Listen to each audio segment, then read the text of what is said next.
साथियों, आप सभी का इस प्लेटफॉर्म पर स्वागत है।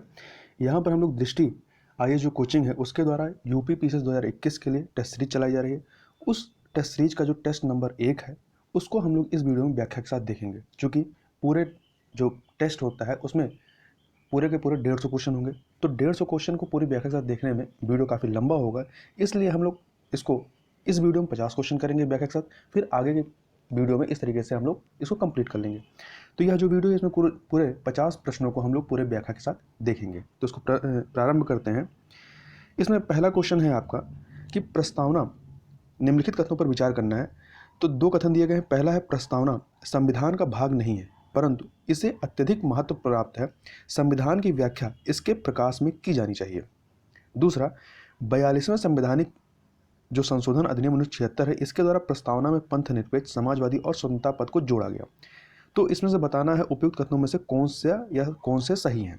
तो आप देखें, दोनों के दोनों कथन पूरी तरीके से गलत हैं। ठीक है, अब क्यों गलत है इसको भी देख लेते हैं।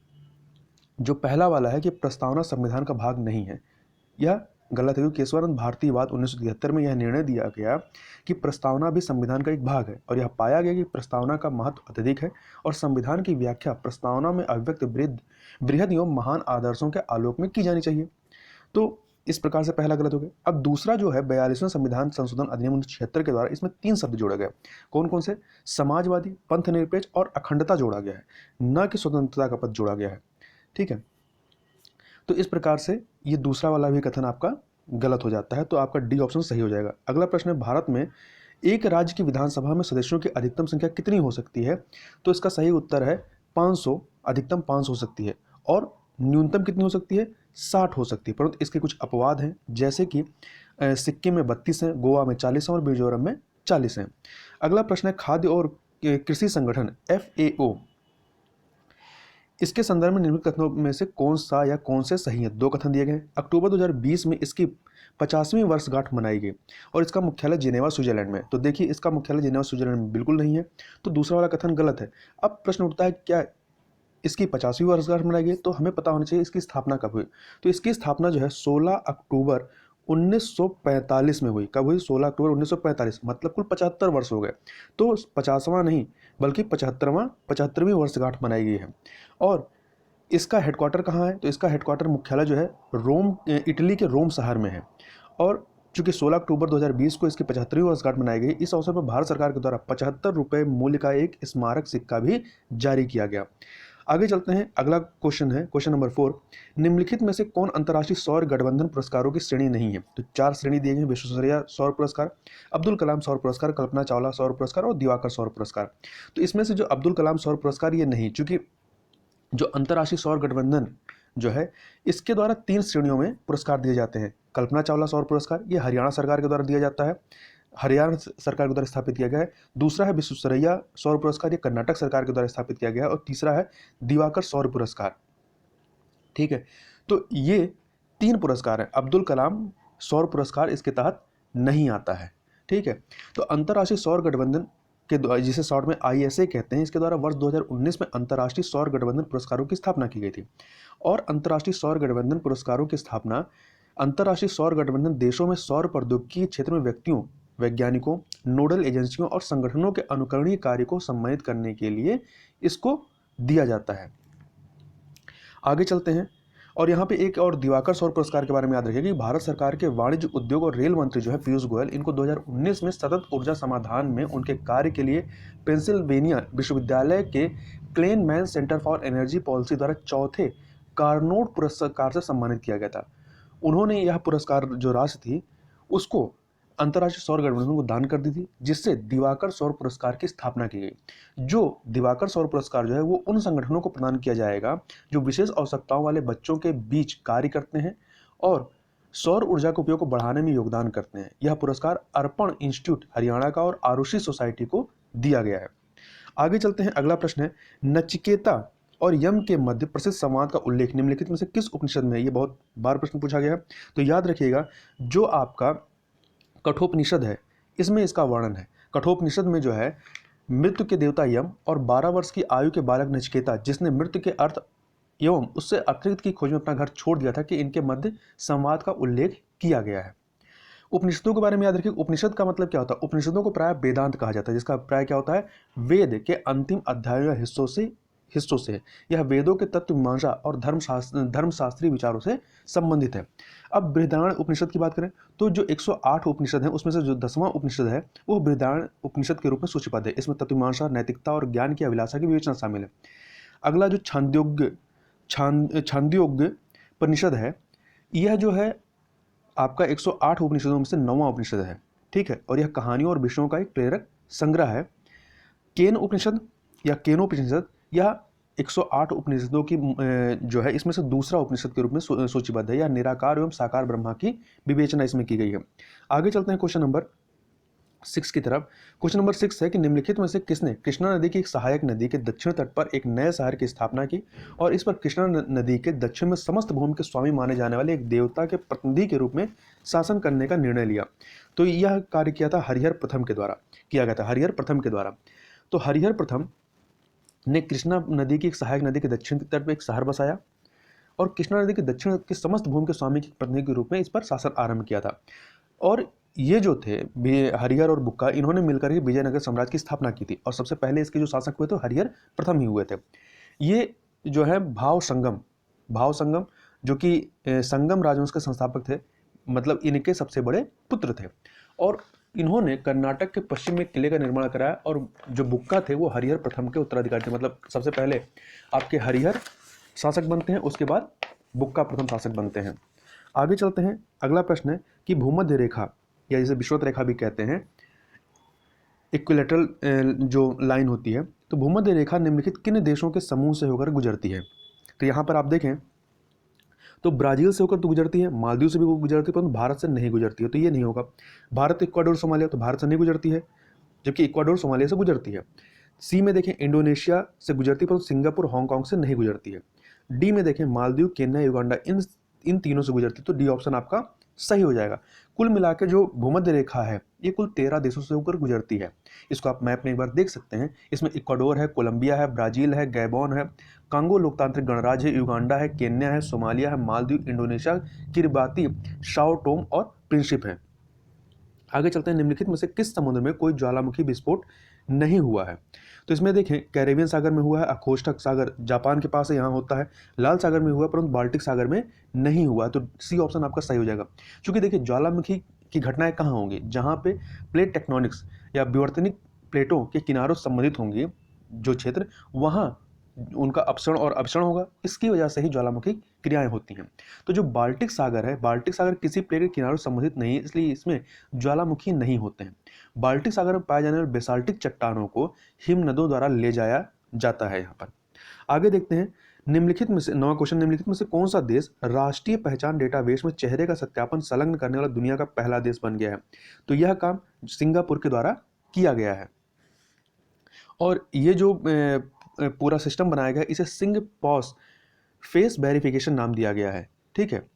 और इस सेवा के माध्यम से कई सारी मतलब कह सकते हैं डोर टू डोर जो सुविधाएं होती हैं सरकार की, वो पहुंचाने का कार्य इसके द्वारा किए जाने की पेशकश है। अगला है 10वां, विश्व नगर दिवस कब मनाया जाता है? तो विश्व नगर दिवस प्रत्येक वर्ष 31 अक्टूबर को कब मनाया जाता है? 31 अक्टूबर को मनाया जाता है और यह संयुक्त राष्ट्र द्वारा इसको मनाया जाता है वर्ल्ड सिटीज डेज, ठीक है। यह दिवस वैश्वीकरण, शहरीकरण की चुनौतियों को संबोधित करने तथा सतत शहरी विकास के लिए देशों के बीच सहयोग पर बल देने आदि पर ध्यान आकर्षित करने के लिए मनाया जाता है। और इसको पहली बार चालू कब किया गया था? तो संयुक्त राष्ट्र ने वर्ष 2013 में 31 अक्टूबर को विश्व नगर दिवस के रूप में नामित किया था। और यदि आप जो सतत विकास लक्ष्य है, सस्टेनेबल डेवलपमेंट गोल SDG, उसका जो टारगेट का जो पार्ट 11 है, ये मानव बस्तियों को सुरक्षित समावेशी 17 पूरे टारगेट है ना, तो उसमें जो 11वां जो है वो मानव बस्तियों को सुरक्षित, समावेशी, प्रत्यास्थी और संवहनी बनाने की महत्वाकांक्षा पर बल देता है। और इसी दौरान 31 अक्टूबर को ही संयुक्त राष्ट्र ने विश्व नगर दिवस की पूर्व संध्या पर विश्व नगर रिपोर्ट जारी की थी। इस रिपोर्ट के अनुसार नगर जो हैं, जो सिटीज हैं, वो पूरे जो पृथ्वी पर जो भू क्षेत्र है इसके केवल 2% क्षेत्र को घेरते हैं, जबकि वह विश्व जीडीपी में 70%, वैश्विक ऊर्जा खपत में 60%, ग्रीन हाउस गैस उत्सर्जन में 70% और वैश्विक अपशिष्ट में 70% की हिस्सेदारी रखते हैं। 2020 की जो इस विश्व नगर दिवस की थीम थी वह थी हमारे समुदायों और नगरों के महत्व को समझना, इंग्लिश में कहें तो valuing our communities and cities. अगला क्वेश्चन है, निम्नलिखित में से कौन बल्लम कली का सही वर्णन है? तो इसमें 4 ऑप्शन है, याद रखिएगा। बल्लम कली यह एक प्रकार की नौका दौड़ है, कहाँ पे होती है? केरल में होती है। तो अरनमुला उतरथी वल्लम कली या अरनमुला नौका दौड़ केरल की प्राचीनतम नौका दौड़ है। या मलयालम महीने चिंगम जो कि 15 अगस्त से 20 सितंबर के बीच होता है, इसके उत्तरार्थी नक्षत्र के दिन आयोजित किया जाता है। ठीक है, और यह अपने भव्यतम अद्वितीय इतिहास के लिए जाना जाता है। अरनमुला जो है एक धरोहर ग्राम है जो केरल के पत्थानमथिट्टा जिले की जो पंपा नदी है यहाँ इसके तट पर अवस्थित है। ये मतलब ये जो पूरी नौका दौड़ है ये एक किंवदंती के आधार पर इसको मनाया जाता है। आगे चलते हैं, अगला क्वेश्चन है क्वेश्चन नंबर 12। निम्नलिखित पदार्थों को उनके क्वथनांक के आरोही क्रम में, मतलब छोटे से बड़े के क्रम में व्यवस्थित करना है। तो यहाँ पे 4 हैं, शुद्ध जल, वायु, पारा और स्वर्ण। तो इसमें देखें आप, सबसे ज़्यादा सबसे कम इसमें क्वथनांक किसका होगा? इसमें सबसे कम क्वथनांक वायु का होगा। ठीक है, वायु का आपका होता है -191 डिग्री सेंटीग्रेड, क्वथनांक मतलब बॉइलिंग पॉइंट। इसके बाद दूसरे नंबर पे आपका क्या आएगा? शुद्ध जल आएगा, फिर आपका पारा आएगा और फिर स्वर्ण आएगा। तो आपका 2134 सी ऑप्शन आपका सही हो जाएगा। आगे चलते हैं, दर्पण के प्रकार और उनके उपयोग के संबंध में निम्नलिखित युग्मों में से कौन सा या कौन से सही सुमेलित है? तो देखिए, समतल दर्पण का प्रयोग मोटर कारों की हेडलाइट में नहीं होता है, तो पहला वाला गलत है। उत्तल दर्पण का बसों में जो रियर व्यू मिरर होता है उसके लिए सही है। अवतल दर्पण का प्रयोग सोलर बुक करके, ये सही है। तो 2 और 3 सही है। तो इस प्रकार से आपका जो बी ऑप्शन है 2 और 3 सही हो जाएगा, पहला वाला गलत है। देखिए, समतल दर्पण का जो उपयोग है ये चश्मे में, कैलिडोस्कोप, टेलीस्कोप, जो सेक्सटेंट होता है, पेरिस्कोप, इसके निर्माण में होता है, आसपास देखने के लिए होता है, प्रकाश के विक्षेपक के रूप में होता है। जबकि जो अवतल दर्पण होता है, कॉन्क्लेव मिरर जो होता है, इसका प्रयोग सर्च लाइट, मोटर कारों की हेडलाइट, प्रोजेक्टर आदि में परावर्तक रिफ्लेक्टर के रूप में होता है। इसके अलावा सोलर कुकर में सौर विकिरण को अभिसरित करने के लिए इसका उपयोग किया जाता है। इसके साथ ही इमारतों को, जो बिल्डिंग्स होती हैं, उनको प्रकाशित करने के लिए अपसारी पुंज प्राप्त करने हेतु फ्लड लाइट के रूप में होती है। परावर्तक दूरबीन में भी होता है। जबकि उत्तल दर्पण की बात करें, जो कॉन्वेक्स दर्पण मिरर होता है, इसका इस्तेमाल मोटर कारों, बसों, स्कूटर में जो रियर व्यू मतलब पीछे की जो चीज़ें देखने के लिए इस्तेमाल, जो बगल में आपके शीशे लगे होते हैं, उसके लिए उसमें इसका प्रयोग किया जाता है। खतरनाक मोड़ों और डबल डेकर बसों के ऊपरी डेक आदि के लिए सुरक्षा प्रेक्षक दर्पण के रूप में इसका उपयोग होता है। क्वेश्चन नंबर 14 पे चलते हैं। यहाँ पे 2 कथन दिए गए हैं, कथन और कारण बताना है इसमें कौन सा सही है। तो कथन इसमें है अधिकांश धातुएं जो होती हैं वो आयन के रूप में उपस्थित हैं। इसका कारण दिया गया है अधिकांश धातुओं की प्रकृति अत्यधिक धन विद्युतीय होती है। तो आप इसमें देखें, दोनों ही कथन कारण सही है, मतलब कथन सही है और इसका जो कारण है वो उसकी व्याख्या करता है। तो ए ऑप्शन आपका सही हो जाएगा। क्यों? क्योंकि हाइड्रोजन को छोड़ करके रासायनिक प्रतिक्रियाओं के दौरान इलेक्ट्रॉनों को खोकर जो इलेक्ट्रॉन जब रिलीज करते हैं तो क्या बनाते हैं? धनात्मक आयन बनाते हैं, पॉजिटिव चार्ज। तो धनात्मक आयन बनाने वाले सभी तत्वों को धातु कहा जाता है। इस प्रकार धातु अपेक्षाकृत कम आयनीकृत ऊर्जा के साथ धन विद्युतीय या इलेक्ट्रोपॉजिटिव तत्व होते हैं। धातुएं अत्यधिक इलेक्ट्रोपॉजिटिव होती हैं और इसलिए आयनों के रूप में मौजूद होती हैं। यह इसलिए होता है क्योंकि इन धातुओं के अधिकांश महत्वपूर्ण अयस्क जो होते हैं या जो कोर होते हैं वो ऑक्साइड, सल्फाइड्स, कार्बोनेट, हैलाइड तथा सिलिकेट आदि के रूप में होते हैं। आगे चलते हैं क्वेश्चन नंबर 15 पे, समावेशी विकास के संदर्भ में निम्नलिखित में से कौन सा सही नहीं है? तो 4 कथन दिए गए हैं। तो इसमें आप देखें, अंतर क्षेत्रीय असंतुलन में कमी सही है, कौशल विकास के लिए अवसरों का निर्माण ये भी सही है, उद्योगों का बेहतर प्रसार ये भी सही, परंतु कृषि क्षेत्र में क्रमिक बदलाव ये समावेशी विकास के अंतर्गत नहीं आता है। तो 15 का डी ये नहीं आएगा। इसमें देखिए क्या क्या चीज़ें शामिल है, जैसे कि प्रवेश स्तर पर जनता के लिए रोजगार के अवसर, अंतर क्षेत्रीय असंतुलन में कमी, कौशल विकास के लिए अवसरों का निर्माण, उद्योगों का बेहतर प्रसार, कृषि आधारित उद्योगों में वृद्धि, रोजगार संचालित और सकारात्मक प्रवासन के माध्यम से कृषि क्षेत्र पर अत्यधिक आर्थिक निर्भरता से क्रमिक परिवर्तन है ये। ठीक है, व्यावसायिक रोजगार में वृद्धि, जैसे कि काश्तकार, कारों, स्कूटरों, टीवी मोबाइल की मरम्मत, बागवानी आदि। तो इस प्रकार से ये चीज़ें इसमें शामिल होती हैं। आगे चलते हैं क्वेश्चन नंबर 16 पे। क्वेश्चन नंबर 16 देखते हैं, राष्ट्रीय पोषण मिशन के संबंध में निम्नलिखित कथनों पर विचार करना है। 2 कथन दिए गए हैं। यह मिशन नई योजनाओं की शुरुआत एवं लक्ष्यों लक्ष्यों को शामिल करता है। दूसरा, यह स्वास्थ्य एवं परिवार कल्याण मंत्रालय का एक प्रमुख कार्यक्रम है। तो आप देखें दोनों के दोनों ही कथन गलत हैं, दोनों ही कथन गलत है, अर्थात डी ऑप्शन आपका सही हो जाएगा। क्यों? क्योंकि जो पहला कथन है इसमें नई योजनाओं की शुरुआत में लक्ष्यों को शामिल नहीं किया गया, बल्कि जो पुरानी योजनाएं हैं, ठीक है, पुरानी ही योजनाओं को इसमें शामिल किया गया है। तो जैसे कि इस कुपोषण को समाप्त करने के लिए सुदृढ़ तंत्र की स्थापना सहित विभिन्न मौजूदा योजनाओं की एक मैपिंग शामिल है इसमें, ठीक है। इसमें कई सारी चीज़ों को, जो पुरानी चीज़ें, उनको शामिल किया गया है। इसके अलावा यह स्वास्थ्य एवं परिवार कल्याण मंत्रालय का एक प्रमुख कार्यक्रम नहीं, बल्कि यह आपका किसका कार्यक्रम है? महिला एवं बाल विकास मंत्रालय का कार्यक्रम है। और इसके बारे में थोड़ी और बात करें तो राष्ट्रीय पोषण मिशन को पोषण अभियान के रूप में भी जाना जाता है। इसे 8 मार्च 2018 को राजस्थान के झुंझुनू जिले से अंतर्राष्ट्रीय महिला दिवस के अवसर पर प्रधानमंत्री के द्वारा लॉन्च किया गया था, ठीक है। और इसको नोडल एजेंसी कौन है इसका? महिला एवं बाल विकास मंत्रालय है। इसमें राष्ट्रीय पोषण मिशन में का जो लक्ष्य नवजात शिशु से लेकर के 6 वर्ष की आयु के शिशु, किशोरियों, गर्भवती महिलाओं और स्तनपान कराने वाली माताओं से बच्चों की पोषण की स्थिति में सुधार करना है। तो ये जो आपका राष्ट्रीय पोषण मिशन है, ये देश में पोषण स्तर में वृद्धि करने के लिए व्यापक दृष्टिकोण देता है।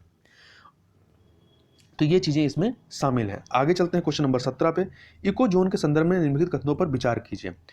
तो पहला है, वे अपेक्षाकृत समान वनस्पतियों और जीवों के साथ व्यापक जैव भौगोलिक क्षेत्र हैं। दूसरा, वे पौधों और जानवरों के ऐतिहासिक और विकासवादी वितरण पर आधारित हैं। तो इसमें आप देखें दोनों के दोनों कथन पूरी तरीके से सही हैं। इसके बारे में और थोड़ा सा देखें इकोजोन के बारे में। तो एक जैव भौगोलिक क्षेत्र, जिसे इकोजोन कहते हैं इंग्लिश में, एक जैव भौगोलिक क्षेत्र या इकोजोन पृथ्वी की भूमि की सतह का सबसे बड़ा जैव भौगोलिक विभाजन है, जो स्थलीय जीवों के वितरण पैटर्न पर आधारित है। ये बड़े स्थानिक क्षेत्र होते हैं जिनके भीतर पारिस्थितिक तंत्र व्यापक रूप से समान जैविक विकासवादी इतिहास साझा करते हैं। ये विभाजन पौधों और जानवरों के ऐतिहासिक और विकासवादी वितरण पर आधारित है, अतः दोनों ही कथन सही हो गए। इकोजोन पृथ्वी की सतह के उन बड़े क्षेत्रों का प्रतिनिधित्व करते हैं जहां पौधों और जानवरों को लंबे समय तक सापेक्ष अलगाव में विकास होता है और वे भूगर्भिक विशेषताओं जैसे कि महासागरों, व्यापक रेगिस्तान या उच्च पर्वत श्रृंखलाओं द्वारा एक दूसरे से अलग हो जाते हैं।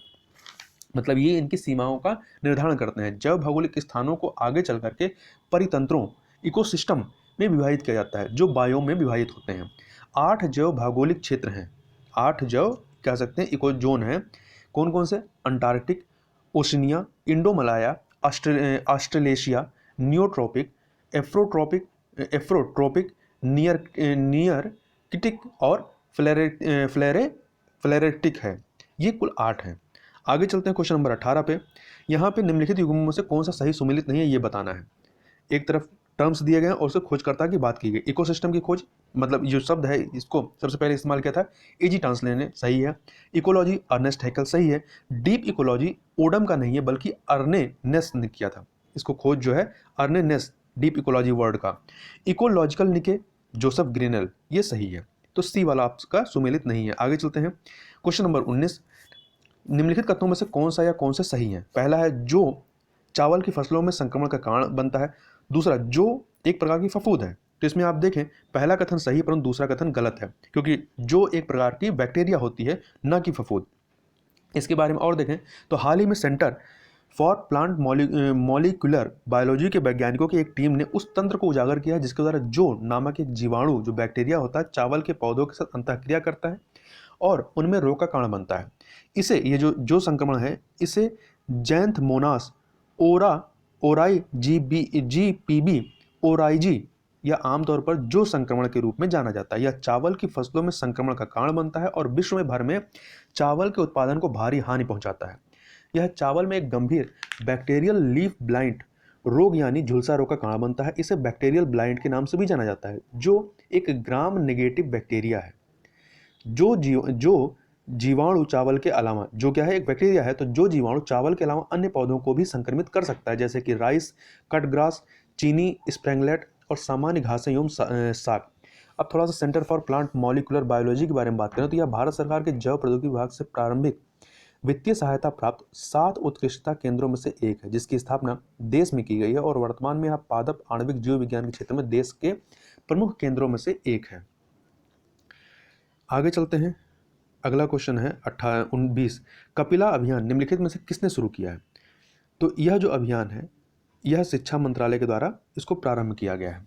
अक्टूबर 2020 में शिक्षा मंत्रालय ने पूर्व राष्ट्रपति और वैज्ञानिक डॉक्टर एपीजे अब्दुल कलाम की 89वीं जयंती के अवसर पर बौद्धिक संपदा साक्षरता एवं जागरूकता के लिए कार्यक्रम कपिला, जिसका इंग्लिश में जो नाम है वो है Kalam program for intellectual property literacy and awareness अभियान की शुरुआत की है।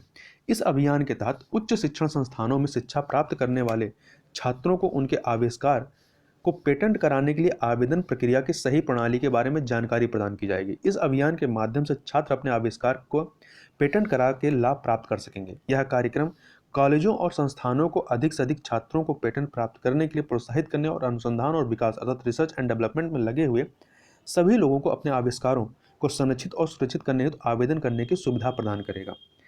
आगे चलते हैं क्वेश्चन नंबर 21। निम्नलिखित में से किसने संविधान सभा के अंतर्गत गठित मौलिक अधिकारों, अल्पसंख्यकों और जनजातीय तथा बहिष्कृत क्षेत्रों पर नियुक्त एक सलाहकार समिति की अध्यक्षता की थी? तो इसकी अध्यक्षता वल्लभ भाई पटेल के द्वारा की गई थी। इसमें ये जो समिति थी इसमें कुल 5 उप समितियां थी। मौलिक अधिकारों की उप समिति, इसकी अध्यक्षता जेबी कृपलानी ने की।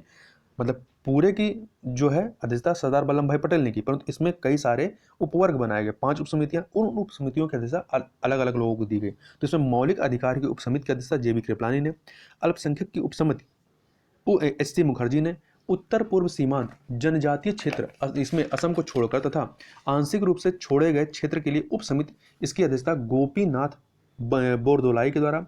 छोड़े गए, अब जो इसमें जो छोड़ा गया था एवं आंशिक रूप से छोड़े गए क्षेत्र, इसमें असम के क्षेत्रों को इसमें भी छोड़ करके के लिए जो एक उप समिति थी, इसमें इसके अध्यक्ष ए.बी. ठक्कर थे तथा उत्तर पश्चिम सीमावर्ती जनजातीय क्षेत्र उप समिति, चूंकि ये उत्तर पश्चिम सीमावर्ती जनजातीय क्षेत्र उप समिति यह कभी समिति गठित ही नहीं, क्योंकि यह क्षेत्र क्या है, पाकिस्तान में चला गया था।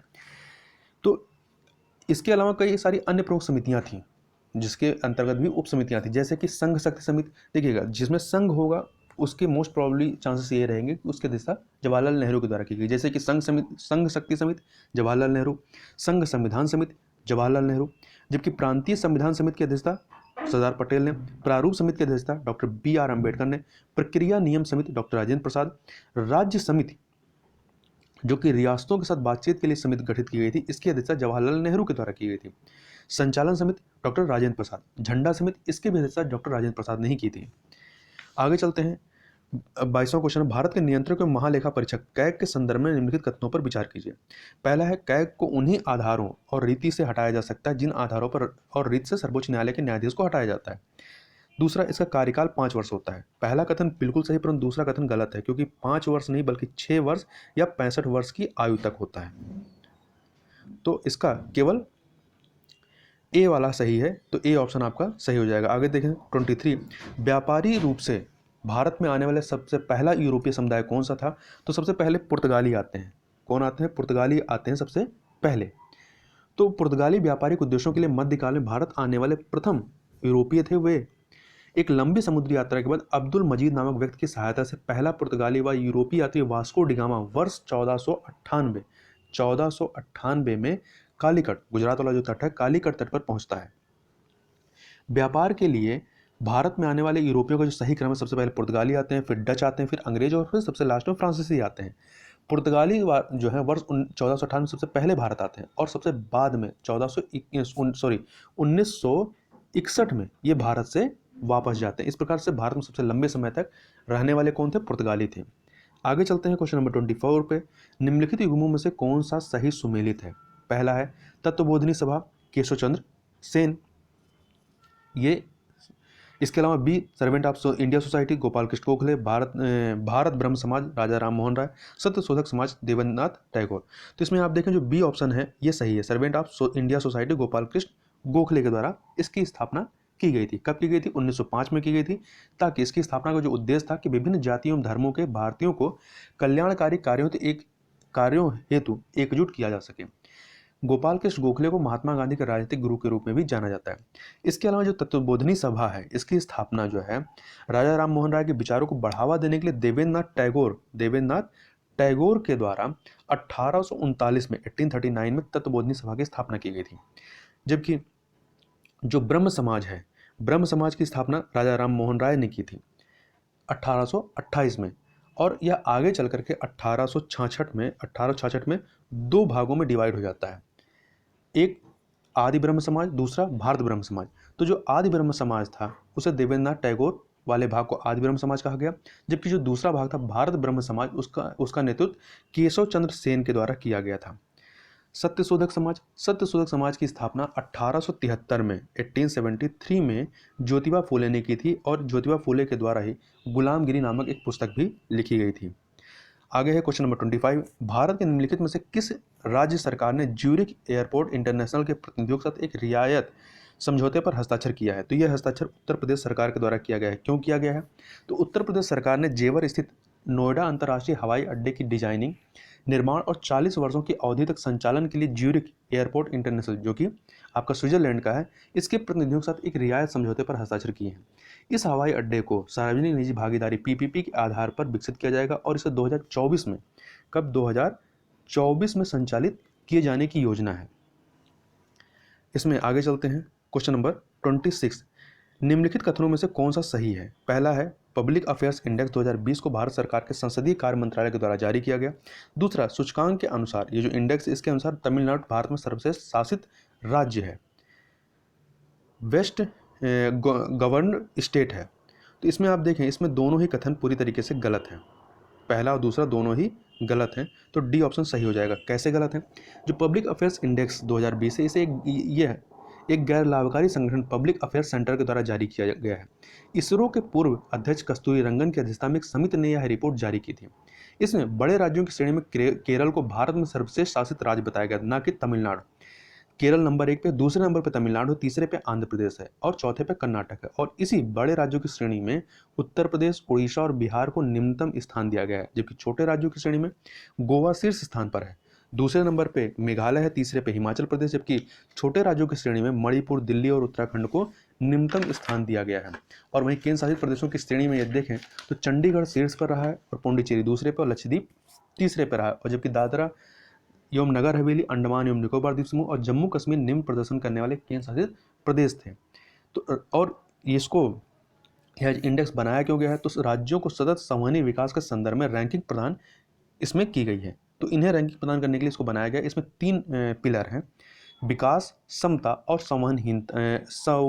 संवहनीयता के 3 स्तंभों के आधार पर राज्यों के शासन का विश्लेषण इसमें किया गया है। आगे चलते हैं। क्वेश्चन नंबर 27, हाल ही में विकसित की गई भारत की पहली स्वदेशी एंटी रेडिएशनल मिसाइल का नाम क्या है? तो इसका नाम है रुद्रम। अक्टूबर 2020 में भारत ने पूर्वी तट से सुखोई 30 MKI जेट से रुद्रम नामक अपनी पहली स्वदेशी एंटी रेडिएशनल मिसाइल का सफलतापूर्वक परीक्षण किया। एंटी रेडिएशन मिसाइलों को दुश्मन देश की राडार, संचार परिसंपत्तियों एवं अन्य रेडियो आवृत्ति सोर्सों का पता लगाने, ट्रैक करने और उनको बेअसर करने के लिए डिजाइन किया जाता है, क्योंकि ये सारी जो चीज़ें होती हैं वो किसी देश की वायु रक्षा प्रणालियों का हिस्सा होती हैं। इसकी यदि मारक क्षमता की बात करें तो लड़ाकू विमानों से लॉन्च की जाने वाली मिसाइल मापदंडों के आधार पर रुद्रम की ऑपरेशनल रेंज जो है 100 किलोमीटर से अधिक है। इसको विकसित किसने किया है? तो इसको डीआरडीओ के द्वारा डिजाइन एवं विकसित किया गया है। और यह जो मिसाइल है हवा से सतह, मतलब एयर टू सरफेस मिसाइल है। याद रखिए, एयर टू सरफेस मिसाइल है। डीआरडीओ ने लगभग 8 वर्ष पहले इस तरह की एंटी रेडिएशनल मिसाइलों का विकास शुरू किया था। चूंकि जो इसका परीक्षण किया गया है वो सुखोई 30 MKI जेट से किया गया, किंतु इसे अन्य लड़ाकू जेट विमानों से लॉन्च किए जाने के लिए अनुकूलित किया जा सकता है आगे चल करके। रुद्रम का जो नामकरण है ये संस्कृत से लिया गया रुद्रम है। इसमें रुद्रम में ARM जो है ये एंटी रेडिएशन मिसाइल के संक्षिप्त रूप को बताता है। और जो रुद्रम है संस्कृत शब्द, इसका जो अर्थ होता है दुखों का निवारण, रिमूवर ऑफ सारोज होता है। इसके अलावा इसकी यदि महत्ता की बात करें, हवाई युद्ध में इन मिसाइलों की महत्ता क्या है? तो रुद्रम को भारतीय वायुसेना की suppression of enemy air defence, जिसे शॉर्ट में सीड कहते हैं, SEAD, जिसका पूरा नाम है suppression of enemy air defence, इस क्षमता को बढ़ाने के लिए विकसित किया गया है। जो ये सीड है, ये सीड रणनीति के कई पहलुओं में से एक के रूप में एंटी रेडिएशन मिसाइलों का उपयोग मुख्य रूप से दुश्मन की हवाई रक्षा पर संपत्तियां जो होती हैं, जो एसेट होते हैं, उस पर हमले के लिए हवाई संघर्ष के प्रारंभ में ही किया जाता है।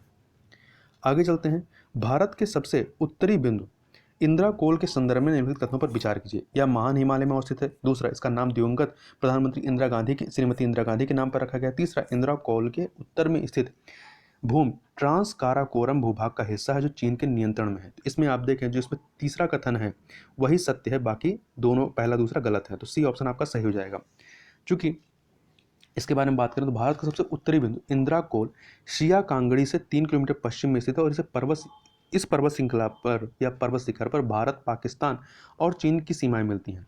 यह काराकोरम रेंज में सियाचिन मुजतग में 5,764 मीटर की ऊंचाई पर अवस्थित है, जो महान हिमालय के उत्तर में स्थित ट्रांस हिमालय का हिस्सा है। ये महान हिमालय का हिस्सा नहीं बल्कि ट्रांस हिमालय का हिस्सा है। इसे वर्ष 1912 में बल्क बर्कमैन द्वारा देवी लक्ष्मी के कई नामों में से एक नाम दिया गया, ना कि ये इंदिरा गांधी के नाम पर है। इस क्षेत्र में औसत शीतकालीन बर्फबारी 35 फीट से अधिक होती है और इसका यहाँ तापमान -50 डिग्री सेंटीग्रेड तक गिर सकता है। इंदिरा कोल के दक्षिणी भाग का दावा भारत और पाकिस्तान दोनों द्वारा किया जाता है, लेकिन यह क्षेत्र भारत द्वारा नियंत्रित है, जो दक्षिण भाग है।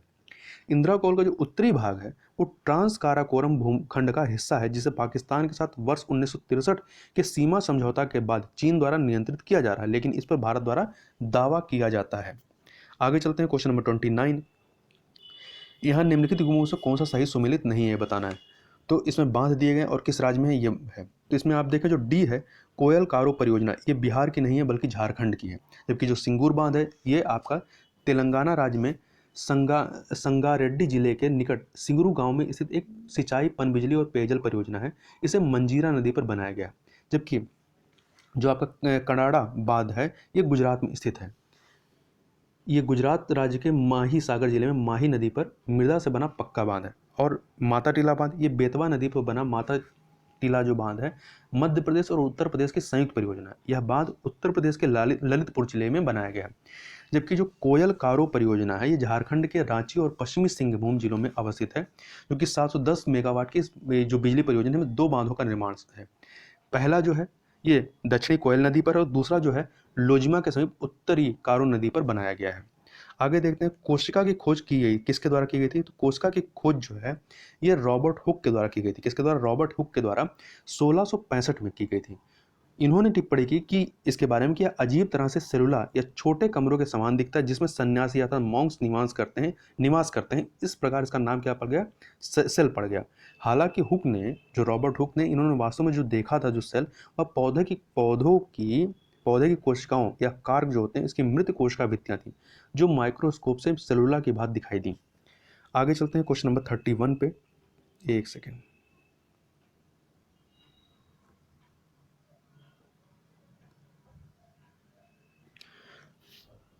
क्वेश्चन नंबर 31 है मानव शरीर की सबसे बड़ी ग्रंथि कौन सी है। तो इसमें इसकी मानव शरीर की सबसे बड़ी जो ग्रंथि है वो है यकृत, या इसे लीवर कहते हैं। तो यकृत मानव शरीर की सबसे बड़ी ग्रंथि है। यह एक आवश्यक अंग है जो मानव शरीर में कई कार्य करता है, जिसमें रक्त का थक्का बनाने के लिए आवश्यक प्रोटीन का बनाना, ट्राइग्लिसराइड और कोलेस्ट्रॉल का निर्माण, ग्लाइकोजन संश्लेषण, पित्त स्त्रवण, यूरिया संश्लेषण और आरबीसी का टूटना आदि इसमें शामिल है। आगे चलते हैं क्वेश्चन नंबर 32 पे। गिनी गुणांक या गिनी सूचकांक के संबंध में निम्नलिखित कथनों पर विचार करिए। 3 कथन है। यह जनसंख्या में आय प्रतिशत में आय के वितरण की माप है। दूसरा, एक उच्चतर गिनी सूचकांक अधिक समानता इंगित करता है, वहीं कम जो होता है वो इसका विपरीत होता है, मतलब कम समानता इंगित करता है। यह कुजनेत्स वर्ग में जो वक्र होता है, कर्व होता है, इसमें दर्शाया गया है। तो इसमें आप देखें कि दूसरा तीसरा गलत है, केवल पहला वाला ही सही है। तो ऑप्शन नंबर ए जो है ये सही हो जाएगा। अब इसके बारे में थोड़ा देखें। गिनी गुणांक कभी कभी से गिनी सूचकांक के रूप में भी अभिव्यक्त किया जाता है। यह एक सांख्यिकी विस्तार का माप है जिसे वर्ष 1912 में एक इतालवी सांख्यिकीविद और समाजशास्त्री कोराडो गिनी द्वारा प्रतिपादित किया गया था। यह आबादी में आय प्रतिशत में आय के वितरण का एक सरल उपाय है। इसका उपयोग अक्सर आर्थिक असमानता और आय वितरण को मापने या आमतौर पर आबादी के बीच धन वितरण के रूप में किया जाता है। एक उच्च गिनी सूचकांक जो होता है वो अधिक असमानता को इंगित करता है और उच्च आय प्राप्त करने वाले व्यक्तियों को जनसंख्या की कुल आय का बहुत बड़ा प्रतिशत प्राप्त होता है, ये दर्शाता है। देखिए इसमें 0 से लेकर 1 तक को दर्शाया जाता है। 0 मतलब यहाँ पे जो 0 गुणांक होता है मतलब यहाँ पे पूर्ण समानता है, और 1 का मतलब है पूर्ण असमानता को प्रतिनिधित्व करता है। गिनी गुणांक को आमतौर पर लॉरेंज वक्र जो होता है इसके आधार पर गणितीय रूप से दर्शाया जाता है, ना कि कुजनेत्स वक्र में दर्शाया जाता है। आगे चलते हैं। 32 नंबर क्वेश्चन है 2 हेक्टेयर से कम खेती योग्य भूमि वाले किसानों को प्रति वर्ष 6,000 रुपए की प्रत्यक्ष आय सहायता निम्नलिखित किस योजना के तहत की प्रमुख विशेषता है। तो ये पीएम किसान जो योजना है इसकी प्रमुख मतलब विशेषता है। तो प्रधानमंत्री किसान निधि योजना पीएम किसान या पीएम किसान एक केंद्रीय क्षेत्र की योजना जिसका 100% वित्त पोषण भारत सरकार द्वारा किया जाता है। यह योजना 1 दिसंबर 2018 से लागू की गई थी। कब से? 1 दिसंबर 2018 से। इस योजना के तहत 2 हेक्टेयर से कम खेती योग्य भू स्वामित्व वाले छोटे और सीमांत किसान परिवारों को 6,000 रुपये प्रति वर्ष की आय सहायता प्रदान की जाएगी। इसमें लगभग 12 करोड़ छोटे एवं सीमांत किसान परिवारों को लाभान्वित होने की उम्मीद है। इस योजना के लिए छोटे एवं सीमांत किसान में उन परिवारों को किसानों को शामिल हैं जिनमें पति पत्नी और 18 वर्ष तक की उम्र के बच्चे हैं। राज्य सरकार और केंद्र शासित प्रदेश का प्रशासन उन किसान परिवारों की पहचान करेगा जो योजना के दिशा निर्देशों के अनुसार वित्तीय सहायता के पात्र हैं, और यह निधि जो है, यह फंड जो सीधे लाभार्थियों के बैंक खाते में हस्तांतरित की जाएगी। इस योजना का कई लोग लाभ नहीं उठा सकते। इनमें जो संस्थागत भूमि धारक हैं वो इसमें शामिल नहीं किए गए हैं। आगे है नोट छापकर घाटे के बजट के वित्त पोषण की प्रक्रिया क्या कहलाती है? तो यह मौद्रीकृत घाटा कहलाती है। यदि घाटे का वित्त पोषण नोट छापकर किया जाता है तो इसे घाटे के मुद्रीकरण या मुद्रीकृत घाटे के रूप में जाना जाता है। मुद्रीकृत घाटे से समानता मुद्रास्फीति की स्थिति बनती है। इसलिए सरकार द्वारा घाटे की पूर्ति के लिए बाजार उधारियों का सहारा लिया जा रहा है ताकि मुद्रास्फीति दबावों को रोका जा सके। क्वेश्चन नंबर 35 देखें। पहला है, 3 कथन दिए गए हैं। पहला है संकटपूर्ण वन्य जीव पर्यावास क्रिटिकल वाइल्ड लाइफ हैबिटेट को वन अधिकार अधिनियम 2006 में शामिल किया गया है। दूसरा, भारत में पहली बार कैगा जनजाति को पर्यावास हैबिटेट अधिकार प्रदान किए गए। तीसरा, केंद्रीय पर्यावरण वन एवं जलवायु परिवर्तन मंत्रालय आधिकारिक रूप तौर पर भारत के किसी भी हिस्से में आदिम और सुभेद जनजाति समूहों के लिए पर्यावास हैबिटेट अधिकार पर आधिकारिक रूप से निर्णय लेता है और उसकी घोषणा करता है। इसमें बताना कौन से सही है। तो इसमें देखें, केवल इसमें पहला और दूसरा जो सही है, परंतु तीसरा कथन गलत है। तो संकटपूर्ण वन्यजीव जो पर्यावास है, इसको जो वन अधिकार अधिनियम 2006 इसके तहत परिभाषित किया गया। और जो दूसरा वाला कथन है, मध्य प्रदेश के डिंडोरी जिले के बैगा जनजाति को पर्यावास अधिकार प्रदान किए गए हैं। पहली बार है जब 2006 के वन अधिकार अधिनियम के तहत पर्यावास अधिकार प्रदान किए गए। जो तीसरा कथन है, यह कार्य जो करता है वो केंद्रीय जनजाति कार्य मंत्रालय का है। तो केंद्रीय जनजाति कार्य मंत्रालय आधिकारिक रूप से भारत के किसी भी हिस्से में आदिम और सुभद जनजातियों समूहों के लिए पर्यावास संबंधी अधिकारों की घोषणा करता है। क्वेश्चन नंबर 36 देखें। 36 है, किगाली समझौता किससे संबंधित है?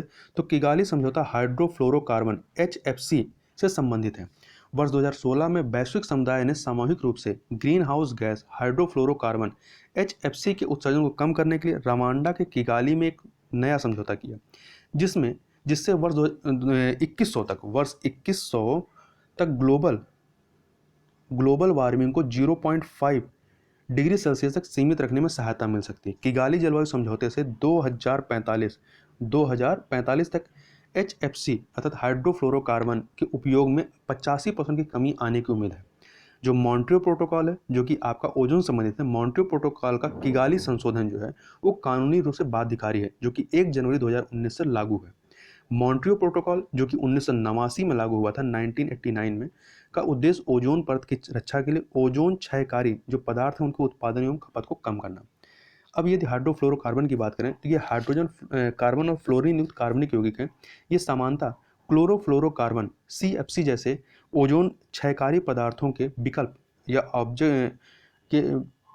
विकल्प के रूप में उपयोग किए जाते हैं और रेफ्रिजरेटर और एयर कंडीशनर में उपयोग होते हैं। हालांकि जो HFC है आपका हाइड्रोफ्लोरोकार्बन, ये ओजोन परत के क्षय के लिए CFC जितने हानिकारक नहीं, लेकिन ये कार्बन डाइऑक्साइड, मीथेन आदि जैसे ग्रीन हाउस गैसों की तुलना में ग्लोबल वार्मिंग प्रभाव पैदा करने की 1000 गुना अधिक क्षमता रखते हैं। मतलब ये ग्लोबल वार्मिंग इनसे बढ़ता है। आगे चलते हैं, निम्नलिखित में से किसके तहत भारत की संविधान सभा का गठन किया गया था? तो जो कैबिनेट मिशन 1946 था, इसके तहत संविधान सभा का गठन किया गया था। तो MN राय भारत में कम्युनिस्ट आंदोलन के अग्रणी एवं आमूल परिवर्तनवादी लोकतंत्रवाद के समर्थक थे, जिन्होंने सर्वप्रथम वर्ष 1934 में भारत के लिए संविधान सभा के विचार को सामने रखा था। वर्ष 1935 में भारतीय राष्ट्रीय कांग्रेस ने पहली बार आधिकारिक रूप से भारतीय संविधान के निर्माण के लिए एक संविधान सभा की मांग की। वर्ष 1938 में भारतीय राष्ट्रीय कांग्रेस की ओर से जवाहरलाल नेहरू ने घोषणा की कि स्वतंत्र भारत के संविधान को बिना किसी बाहरी हस्तक्षेप के वयस्क मताधिकार के आधार पर निर्वाचित एक संविधान सभा द्वारा तैयार किया जाएगा। नवंबर 1946 में कैबिनेट मिशन द्वारा बनाई गई योजना के अंतर्गत संविधान सभा का गठन किया गया था। क्वेश्चन नंबर 38 देखें। उपराष्ट्रपति के निर्वाचन के लिए निर्मित निर्वाचक मंडल में कौन शामिल नहीं होते हैं? तो इसमें राज्य विधानसभाओं के जो निर्वाचित सदस्य होते हैं ये शामिल नहीं होते हैं। तो उपराष्ट्रपति के निर्वाचन के हेतु निर्वाचक मंडल जो है राष्ट्रपति के निर्वाचन के लिए गठित निर्वाचक मंडल से दो मामलों में भिन्न होता है। पहला, इसमें संसद के निर्वाचित एवं मनोनीत दोनों सदस्य शामिल होते हैं, जो उपराष्ट्रपति का जो निर्वाचक मंडल होता है, जबकि राष्ट्रपति का जो निर्वाचक मंडल होता है उसमें केवल निर्वाचित सदस्य शामिल होते हैं। दूसरा जो डिफरेंस है कि उपराष्ट्रपति के निर्वाचक जो मंडल होते हैं इसमें विधानसभाओं के सदस्य शामिल नहीं होते, जबकि राष्ट्रपति के निर्वाचक मंडल में राज्यों की विधानसभाओं के निर्वाचित सदस्य शामिल होते हैं। आगे चलते हैं क्वेश्चन नंबर 39 पे। निम्नलिखित व्यक्तियों में से किसने बंगाल विभाजन के परिणाम स्वरूप सबसे पहले ब्रिटिश वस्तुओं के बहिष्कार का सुझाव दिया था? तो कृष्ण कुमार मित्र के द्वारा यह सुझाव दिया गया था। इन्होंने बंग भंग विरोध आंदोलन के दौरान विदेशी वस्तुओं, अधिकारियों एवं संगठनों के बहिष्कार का आह्वान किया था। यह एक स्वतंत्रता सेनानी, पत्रकार और ब्रह्म समाज के नेता थे। 13 जुलाई 1905 को इन्होंने राष्ट्रवादी बंगाली साप्ताहिक पत्रिका संजीवनी की स्थापना की और उसके संपादक के रूप में कार्य किया। आगे देखें क्वेश्चन नंबर 40। निम्नलिखित में से किसे गौतम बुद्ध ने अपनी मृत्यु के पश्चात बौद्ध संघ के नेतृत्व हेतु नामित किया था? तो इसमें उपरोक्त में से कोई नहीं, डी ऑप्शन सही हो जाएगा। क्यों? क्योंकि बुद्ध द्वारा किसी व्यक्ति को उत्तराधिकारी के रूप में नियुक्त नहीं किया गया था, बल्कि उन्होंने अपने अनुयायियों से मोक्ष प्राप्ति हेतु व्यक्तिगत प्रयासों पर ध्यान केंद्रित करने के लिए कहा था। बुद्ध की शिक्षाएं केवल मौखिक रूप में उपलब्ध थी। बौद्ध सिद्धांतों एवं प्रथाओं के संबंध में आम सहमत तक पहुंचने के लिए कई बौद्ध संगीतियों का आयोजन किया गया। कितने? कुल 4 बौद्ध संगीतियों का। इसके बारे में थोड़ा सा देखें तो जो प्रथम बौद्ध संगीत होती है 486 ईसा पूर्व, जो अजातशत्रु नामक शासक थे हर्यक वंश के अजातशत्रु के समय में होती है। और कहाँ पे? राजगिरी के सप्तवर्णी गुफा में, बिहार के राजगिरी में। और इसकी अध्यक्षता महाकश्यप ने की थी। और इसी संगीत के समय में विनय पिटक और सुत्त पिटक का निर्माण किया गया था, मतलब इसकी रचना होती है। द्वितीय बौद्ध संगीत की स्थापना, जो सम्मेलन होता है द्वितीय बौद्ध संगीत 386 ईसा पूर्व, शिशुनाग वंश के कालाशोक राजा के समय में। और कहाँ पे? वैशाली में, बिहार के वैशाली में। और इसकी अध्यक्षता सबा कबीर ने की थी। और इसमें बौद्ध संघ स्थाविर, थेरवा तथा महासांघिक में ये बढ़ जाता है। जो तृतीय बौद्ध संगीत होती है 250 ईसा पूर्व, मौर्य राजवंश के अशोक के समय में पाटलिपुत्र में होती है। और इसकी अध्यक्षता मोगलपुत्तिश के द्वारा की जाती है। और यहीं पे जो विनय पिटक, सुत्त पिटक के बाद जो तीसरा पिटक रहता है अभिनव पिटक, पाली भाषा में बौद्ध दर्शन है, इसका यहाँ पे संहिताकरण किया जाता है। चतुर्थ बौद्ध संगीत 72 ईस्वी में होती है कुषाण वंश के कनिष्क के शासनकाल में। और कहाँ पे? कश्मीर के कुंडलवन में। ये एकमात्र बौद्ध संगीत थी जो बिहार के बाहर होती है। और इसकी अध्यक्षता वसुमित्र ने की और इसकी उपाध्यक्षता अश्वघोष ने की थी। और बौद्ध धर्म यहीं पर जो है महायान और हीनयान में विभाजित होता है। आगे चलते हैं क्वेश्चन नंबर 41 पे। तो 41 है, 2 सूचियां दी गई हैं, एक तरफ सूफी संत और संबंधित सिलसिला है। ख्वाजा मुइनुद्दीन चिश्ती, ये चिश्ती संप्रदाय से संबंधित है। दारा सिको कादरी जो संप्रदाय था। शेख शहाबुद्दीन, ये आपके सुहरावर्दी से संबंधित थे। और शेख अहमद सरहिंदी नक्शबंदी से संबंधित थे। इस प्रकार से आप देखें जो इसका डी है ये सही हो जाएगा, 2143। आगे चलते हैं क्वेश्चन नंबर 42। गांधी जी की विचारधारा पर निम्नलिखित व्यक्तियों में से किसका प्रभाव था?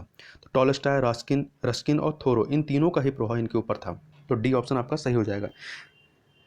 तो सविनय अवज्ञा पर हेनरी डेविड थोरो के निबंध ने गांधी जी पर गहरा प्रभाव डाला था और उन्होंने स्वतंत्रता आंदोलन में इस रणनीति का जो है अभ्यास किया था। इसके अलावा टॉलस्टॉय का प्रसिद्ध उद्धरण था, ईश्वर की सत्ता तुम्हारे अंदर ही है। इसने गांधी जी को प्रेरित किया और यह उनके अहिंसा आंदोलन का आधार बन गया। तीसरा, रस्किन से उन्होंने शारीरिक श्रम का सम्मान करना सीखा था। अगला है लुहरी जल विद्युत परियोजना निम्नलिखित में से किस नदी पर स्थित है? तो यह सतलज नदी पर स्थित है। नवंबर 2020 में आर्थिक मामलों की मंत्रिमंडलीय समिति cabinet committee on economic affairs ने हिमाचल प्रदेश के शिमला और कुल्लू जिलों में सतलज नदी पर स्थित 210 मेगावाट क्षमता वाली लुहरी जल विद्युत परियोजना के प्रथम चरण के लिए 1810.56 करोड़ रुपए के निवेश प्रस्ताव को मंजूरी दी थी। यह परियोजना सतलज जल विद्युत निगम लिमिटेड द्वारा भारत सरकार और राज्य सरकार के सक्रिय सहयोग से बिल्ड ऑन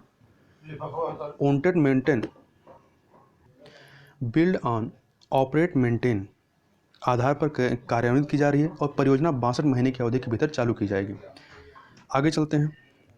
अगला है संघाई सहयोग संगठन SCO शिखर सम्मेलन 2020 के संबंध में निम्नलिखित कथनों में से कौन से सही हैं? यहाँ पे 2 कथन हैं। बैठक की अध्यक्षता भारत के प्रधानमंत्री नरेंद्र मोदी ने की थी। दूसरा, यह संघाई सहयोग संगठन के राष्ट्राध्यक्षों का 20वां शिखर सम्मेलन था। तो इसमें पहला वाला जो कथन है वो सही नहीं है, गलत है। दूसरा वाला कथन सही है। तो बी ऑप्शन आपका सही हो जाएगा। इसमें देखें संघाई सहयोग संगठन के राष्ट्राध्यक्षों का 20वां शिखर सम्मेलन आभासी माध्यम से 10 नवंबर 2020 को आयोजित किया गया और इसकी अध्यक्षता रूसी फेडरेशन के अध्यक्ष व्लादिमीर पुतिन, वहाँ के जो राष्ट्रपति हैं, उनके द्वारा की गई थी। यह आभासी प्रारूप में आयोजित पहला एससीओ शिखर सम्मेलन था और वर्ष 2017 में पूर्ण सदस्य बनने के बाद भारत के लिए बैठक में भागीदारी का तीसरा अवसर था। तो यहाँ याद रखिएगा, भारत इसका सदस्य कब बनता है? 2017 में बनता है और भारत के साथ पाकिस्तान भी 2017 में इसका सदस्य बनता है। इसमें कुल 8 सदस्य हैं। वर्ष 2021-22 के लिए संघाई सहयोग संगठन की अध्यक्षता जो है तजाकिस्तान गणराज्य को प्राप्त हुई है। सम्मेलन में भारत ने एससीओ के अंदर नवाचार और स्टार्टअप पर एक विशेष कार्य समूह special working group on innovation and startup और पारंपरिक चिकित्सा पर एक उपसमूह सब ग्रुप ऑन ट्रेडिशनल मेडिसिन की स्थापना का प्रस्ताव किया है। अब संघाई सहयोग संगठन की बात करें तो यह एक स्थायी अंतर सरकारी अंतर्राष्ट्रीय संगठन है। यह एक यूरेशियाई राजनीतिक आर्थिक यूरेशिया मतलब यूरोप और एशिया यूरेशियाई राजनीतिक आर्थिक और सैन्य संगठन है जिसका लक्ष्य क्षेत्र में शांति सुरक्षा और स्थिरता बनाए रखना है। इसे वर्ष 2001 में स्थापित किया गया तथा एससीओ चार्टर पर हस्ताक्षर वर्ष 2002 में किया गया जो कि 2003 से लागू होते हैं। एससीओ की आधिकारिक भाषा 2 हैं, रूसी और चीनी। एससीओ में 2 स्थायी निकाय हैं। पहला बीजिंग में एससीओ सचिवालय और दूसरा ताशकंद में क्षेत्रीय आतंकवाद रोधी संरचना रीजनल एंटी टेररिस्ट स्ट्रक्चर जिसे रैट के नाम से जानते हैं, रैट्स RATS रैट्स की कार्यकारी समिति। सदस्य राज्यों के द्वारा रोटेशन के आधार पर 1 वर्ष के लिए एससीओ की अध्यक्षता की जाती है। आगे चलते हैं क्वेश्चन नंबर 45 पे। इसमें एक तरफ स्टेट जल रेवेन्यू है और दूसरी तरफ उसकी अवस्थिति बताई गई है। तो इसमें आप देखें युकाटन जो है मैक्सिको और क्यूबा के बीच में है, ओरंटो इटली और अल्बानिया के बीच में है, मलक्का इंडोनेशिया और मलेशिया के बीच में है और टोरेस जो है ऑस्ट्रेलिया और न्यू गिनी के बीच में है। इस प्रकार से आपका बी ऑप्शन जो है वो सही हो जाएगा। अगला है क्वेश्चन नंबर 46।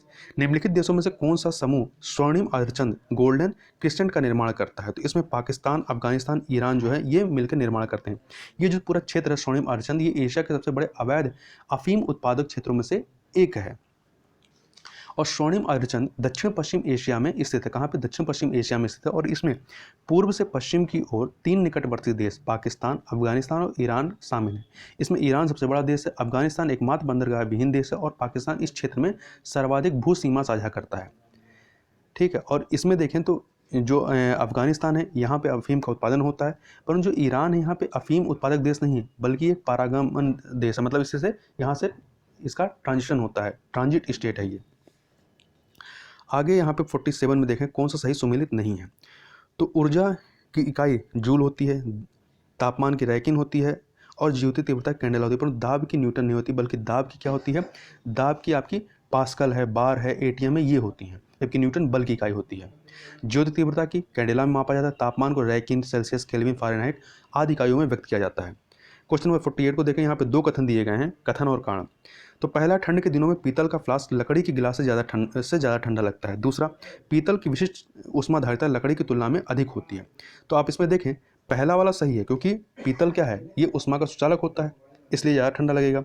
जबकि दूसरा जो है पीतल की विशिष्ट ऊष्माधारिता लकड़ी की तुलना में अधिक होती है, गलत है। लकड़ी की विशिष्ट ऊष्माधारिता ज़्यादा होती है, पीतल की कम होती है, तो दूसरा कथन गलत ही है। तो सी ऑप्शन आपका सही हो जाएगा। आगे चलते हैं क्वेश्चन